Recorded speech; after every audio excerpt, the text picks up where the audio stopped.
Are we ready for some open mic? Yeah! Are we ready? Yeah! Right, make some noise for Edd Mayhew. Edd!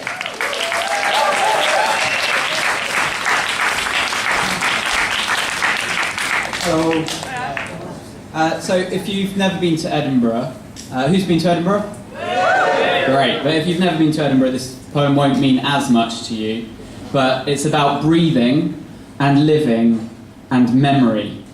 So I hope it's going to relate to some of us here. It's called Butter Breath. I sat small on Arthur's seat and I breathed in the wind.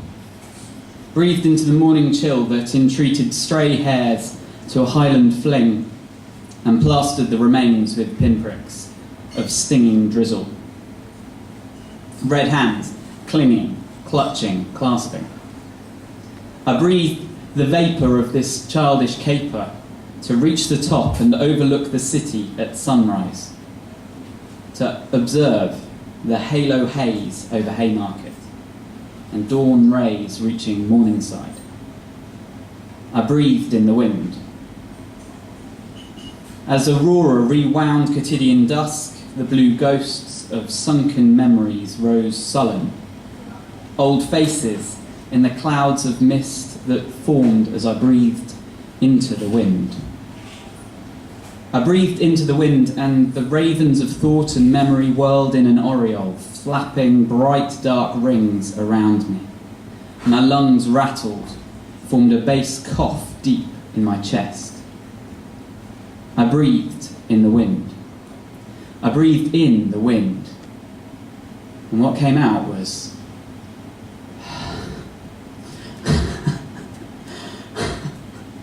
This thought caught. I'm 11 or so. I'm smoking. It's just a breadstick, and it juts out too thin and long to be something I could really smoke. You're there and you're playing the same game. You put your stick into the candle, and it chars and smokes. You breathe in your bread fumes. I watch because I don't want to get into trouble. This thought caught as I breathed in the wind, breathed in the ice-cold wind, and what came out in a smoky breath was... My lungs rattled, formed a bass cough deep in my chest. Ravens of thought and memory whirled. I breathed into the screaming, sweeping, swooping wind, as if I could hold it back. As if I could join dawn and rewind quotidian dusk, return the blue ghosts to their posts, breathe them back out, blow thought and memory away.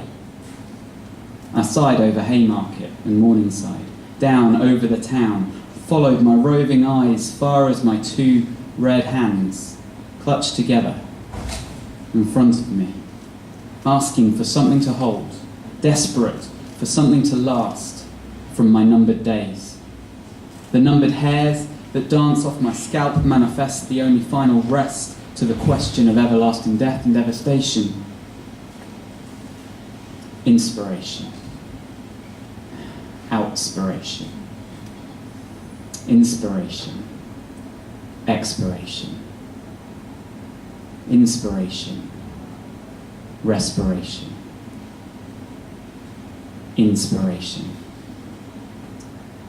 I sat small on Arthur's seat, and the wind breathed into me.